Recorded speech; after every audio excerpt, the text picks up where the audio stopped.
Бул менин оюмча туура эмес. Бул эми шаарда болушу мүмкүн.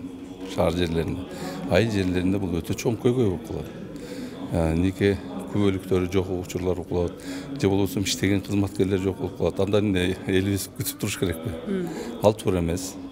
Молдого нике кыйдырып, анан бир ай, бир жумада деле нике күбөлүгүн алса боло берет. Никени өткөндөн кийин күбөлүк сөзсүз алышат. Себеби күбөлүк бардык жерде суралат. Балдар мектепке барганда деле, паспортто деле, көп маселелерде, үй каттоодо деле, адам жашоосунда көп жерде ошол нике күбөлүгү барбы жок деп суралат да. Анан эми ал эми бир кандайдыр бир 100 миңден бир адам болушу мүмкүн өзүнүн жоопкерчилигинен качып, балдардын жоопкерчилигинен качкан.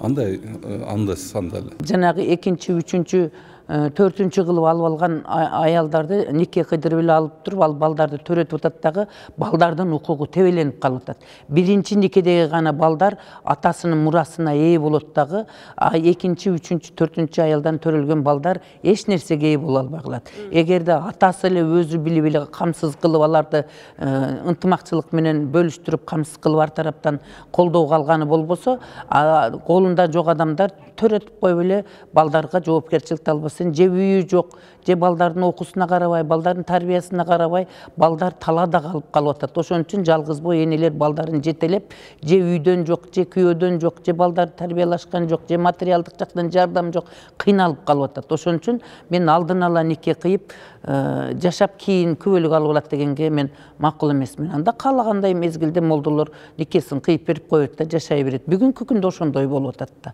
Ошон үчүн бул жерде молдолордун дагы жоопкерчилиги артат.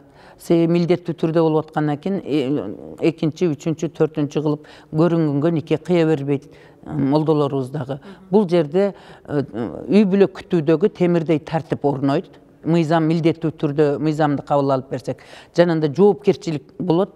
Анан тирүү жетимдердин саны азаят. Мен кайра кайталап айтып атам.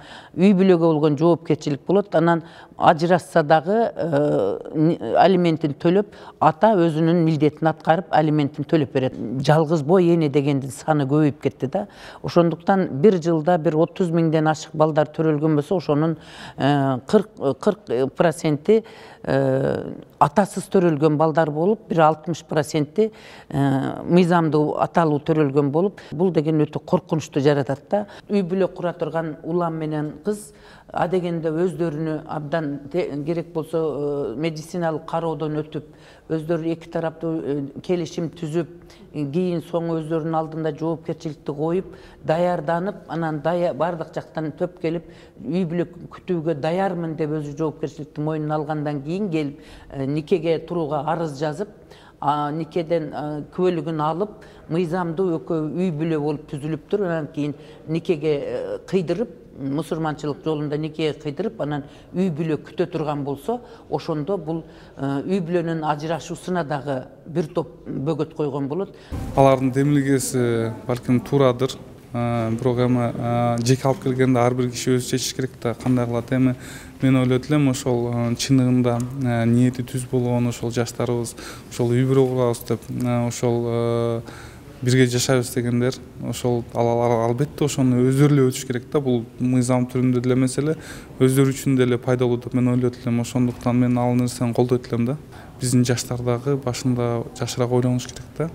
Үй бүлө курардын астында ошол балдарды кантип карайбыз, кантип ошолорду багабыз деген дагы ой болуш керек да.